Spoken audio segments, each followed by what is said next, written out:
कैसे आप सब, उम्मीद है कि आप लोग अच्छे होंगे। आप लोग जुड़े हैं अपना साइंस से और हम अपना साइंस आ गए आप लोग के बीच। चलिए वीडियो को बिना टाइम शुरुआत करते हैं। देखते हैं कि केमिस्ट्री के अध्याय 2 जिसका नाम है अम्ल क्षारक लवण के बारे में चर्चा करेंगे। अगला टॉपिक पिछले वाले वीडियो का लिंक डिस्क्रिप्शन में दे देंगे, वहां से आप लोग जाके देख सकते हैं। तो चलिए बिना टाइम का देखते हैं हमारे पाचन तंत्र का पीएच मान के बारे में पढ़ेंगे। यानी कि जो हम पाचन करते हैं उसका पीएच मान कितना होता है, हमारे शरीर में हमारे पेट में कौन सा अम्ल होता है उसके बारे में चलिए पढ़ते हैं लोग।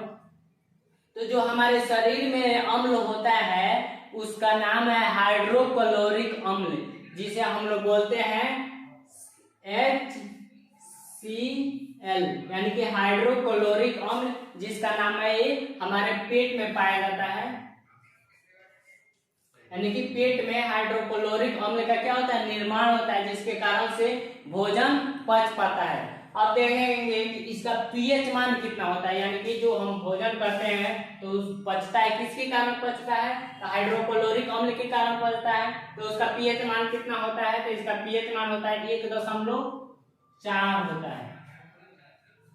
दोस्तों यहाँ पे जो 1.4 होता है HCl का क्या है, एक पीएच मान है। यानी कि जब हमारे शरीर में अम्ल की मात्रा बढ़ जाती है तब भी पेट दर्द करने लगता है, तो क्या हम लोग दवा खाते हैं, दवा खाना खाते हैं, उसके साथ दवा लेते हैं, उसके बाद क्षारक की भी मात्रा बढ़ जाता है तो क्या होता है, पेट दर्द करने लगता है। तो हम क्या करते हैं, उस समय दवा लेते हैं। उस दवा का नाम है एंटासिड, जिसको बोलते हैं मिल्क ऑफ मैग्नीशिया, जिसका नाम है मिल्क ऑफ मैग्नीशिया।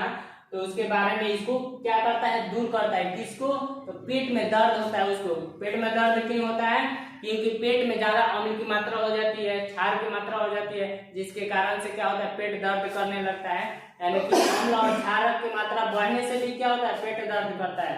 और हमारे शरीर में कौन सा अम्ल पाया जाता है, तो HCl अम्ल, जिसका नाम है हाइड्रोक्लोरिक अम्ल। उसका पीएच मान कितना होता है, तो 1.7। उम्मीद है कितना आप लोगों को समझ में आया होगा। तो हमारे शरीर में जो पाचन होता है उसके बारे में पढ़ लिए।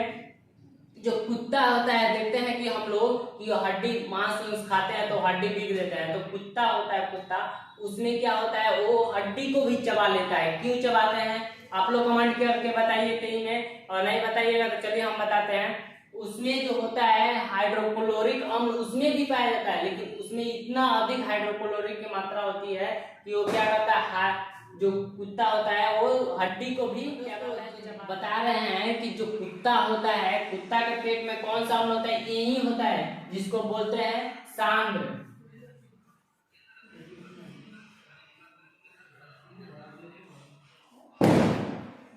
यानी कि जो कुत्ता होता है उसमें अधिक सांद्रता वाली मात्रा होती है, यानी कि अधिक सांद्र होने के कारण जो HCl होता है उसका मात्रा क्या होती है, अधिक होती है, जिसके कारण से कुत्ता हड्डी को भी चबा लेता है। उम्मीद है कि आप लोग ये समझ में आया होगा।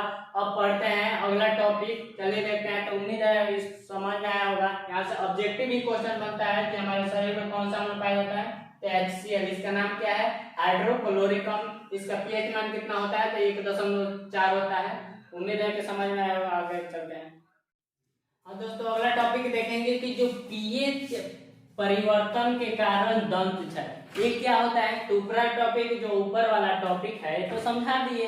अब देखते हैं कि पीएच परिवर्तन के कारण दंत क्षय, जो हम लोग दांत जो है, दांत वो पीएच परिवर्तन के कारण क्या होता है, टूटता है। यानी कि वो सड़ के क्या होता है, गल के वो टूटता है। तो उसमें कैसे लॉजिक देखेंगे कि जो हम ठंडा पानी पीते हैं, ज्यादा ठंडा, यानी कि कोल्ड ड्रिंक ज्यादा ठंडा नहीं पीना चाहिए, ज्यादा गर्म पानी भी नहीं पीना चाहिए। तो चलिए इस वीडियो में बताएंगे क्यों नहीं पीना चाहिए। क्योंकि जो हम पीएच मान होता है, दांत जो होता है, दांत के सबसे ऊपरी परत पर क्या हो जाता है, इमैनुअल जिसको बोलते हैं, वो उसका परत चढ़ जाता है। यानी कि दांत के सबसे, यानी कि शरीर का सबसे कठोर भाग वही होता है जिसको बोलते हैं लोग इमैनुअल, जो दांत के ऊपरी परत पे होता है। जब हमारा दांत का मुंह का जो मुंह होता है उसका पीएच मान जो होता है 5.5 से अगर कम हो जाए तो क्या होगा, हमारा दांत के संक्षारण यानी कि क्षय होने लगता है, दांत टूटने लगता है, दांत में से सड़ के गिरने लगता है। कब, जब 5.5 से कम हो तब, यानी कि कम हो तब। का जो पीएच मान होता है 5.5 से अगर कम होता है तो हमारा दांत क्या होता है, संक्षारण होने लगता है, यानी संक्षारण का होने का वो टूटने लगता है, यानी कि उसमें से क्षय होने लगता है, उसी को बोलते हैं संक्षारण, यानी कि 5.5 से क्या होगा, कम होगा। उसके बाद से जो हमारे दांत के ऊपरी परत जो होता है, दांत के ऊपरी परत, उसमें कौन सा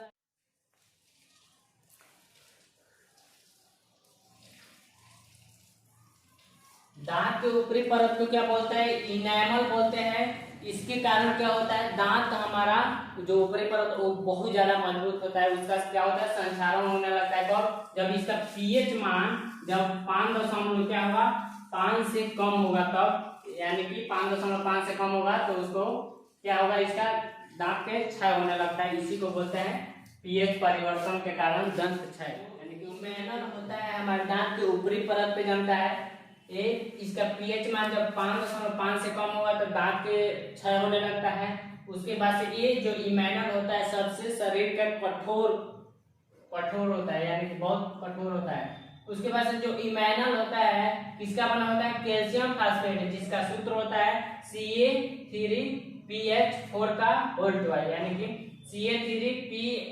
Ca3PO4 का होल ट्वाइस, यानी कि कैल्शियम फास्फेट है, और ये इमेनल है, यानी कि इमेनल का सूत्र है जो इसी से ये बना है, जो दांत के ऊपरी परत होता है। उसके बाद से जो हमारे दांत का क्षय होता है, जो ब्रश करते हैं तो ज्यादातर उदासीन का, यानी कि क्षारक का इस्तेमाल होता है उसमें, और उदासीन होता है, जिसके कारण से जो कीड़ा वड़ा होता है वो मर जाता है। उसके बाद कमेंट करके बताइए आप लोग किस टूथपेस्ट से या किससे ब्रश करते हैं, उसके आप लोग कमेंट करके बता सकते हैं। उसके बाद से अगला टॉपिक देखते हैं, और आप लोग सबसे अच्छा तरीका जानना चाहते हैं तभी कमेंट करिए। चलिए हम बताते हैं, दातुन का जो इस्तेमाल किया जाता है, नीम का दातुन, वो सबसे बेस्ट होता है, जिससे कीटाणु होता है शरीर में, पेट में के भी कीटाणु मर जाते हैं और दांत में के भी कीटाणु मर जाते हैं। तो उम्मीद है आप लोग उसका उपयोग करते होंगे, और नहीं करते हैं तो करिएगा। चलिए अगला टॉपिक देखते हैं। अब दोस्तों पढ़ेंगे कि लौड़ क्या होते हैं, यानी कि साल्ट क्या होता है, साल्ट, जो साल्ट के बारे में पढ़ेंगे लौड़, यानी कि लौड़ कहने का अर्थ ही हुआ कि नमक। नमक सिंपल भाषा में, यानी कि जो अम्ल होता है, क्षारक होता है, वो मिलता है तो क्या बनाता है, लौड़। तो अब इसका परिभाषा चलिए देखते हैं। अब देखेंगे कि लौड़ का परिभाषा क्या होता है, लौड़ क्या कहता है दोस्तों। अब देखिए बोर्ड पर यहाँ पे कि अम्ल और क्षारक के बीच की अभिक्रिया से उदासीन पदार्थ बनता है, यानी कि उदासीन कहने का अर्थ, जब लौड़ जो होता है, लौड़ यानी कि नमक, उसमें क्या मिलता है, अम्ल भी मिलता है और क्षारक भी मिलता है, तो क्या बनाता है, उदासीन पदार्थ बनाता है, उसी को क्या बोलते हैं, लौड़। यानी कि जब दो अम्ल और क्षारक मिलेगा तो क्या बनाएगा, लौड़ बनाएगा, जिसको बोलते हैं उदासीन बनाएगा, जिसको क्या कहते हैं, लौड़ कहते हैं। एग्जाम्पल यहाँ पे देखिएगा कि HCl जब NaOH से अभिक्रिया करेगा, HCl क्या है, ये अम्ल है, और NaOH क्या है, ये क्षारक है। तो जब क्रिया करेगा तो यहाँ पे Na जो है, Na इस पे क्या होता है, प्लस चार्ज होता है, जो Na होता है इस पे क्या होता है, प्लस चार्ज होता है, और Cl जो होता है, Cl इस पे क्या होता है, माइनस चार्ज होता है। तो ये दोनों क्रिया, ये आयन होता है। तो यहाँ पे एक और क्वेश्चन पूछता है क्या है, कि जो लौड़ होता है वो आयनिक लौड़ होता है, क्या होता है, आयनिक यौगिक होता है। तो यहाँ पे यानी आयनिक कहने का मतलब प्लस चार्ज और माइनस चार्ज दोनों का आयन हुआ, तो ये आयनिक यौगिक होता है। तो यहाँ पे HCl जो है अम्ल है, NaOH क्या है, क्षारक है। तो दोनों क्रिया किया तो क्या बनाया, NaCl बना लिया, और उसके बाद से यहाँ पे H2O क्या हुआ, अलग हो गया, यानी कि जल क्या हो गया, अलग हो गया। यानी कि जब हम HCl और NaOH से क्रिया कराएंगे तो यहाँ पे H2O अलग हो जाएगा, और Cl और Na एक साथ क्रिया करके यानी कि आयनिक यौगिक बना लेगा। तो यहाँ पे NaCl क्या हो गया, एक यौगिक हो गया, जिसको बोलते हैं सोडियम क्लोराइड, यानी कि NaCl। अब देखिए इतना तो आप लोग को बता दिया गया है, तो चलिए इसके आगे मिलते हैं और पढ़ेंगे डिटेल में कि लौड़ क्या होता है। तो चलिए दोस्तों आगे पढ़ेंगे, तब तक अपना साइंस के साथ बने रहिए। आप लोग की केमिस्ट्री बहुत आसान तरीका से पढ़ाया जाएगा। जो कौन पढ़ाएगा? श्यामनंदन सर, जो कि मैं, यानी कि आप लोग इतना तो समझ में आ गया होगा। तो अगला टॉपिक पढ़ेंगे और बोर्ड में क्या करना है, धमाल मचा देना है, यानी कि धुआं धुआं कर देना है। तो चलिए मिलते हैं अगले वीडियो में दोस्तों, बाय बाय।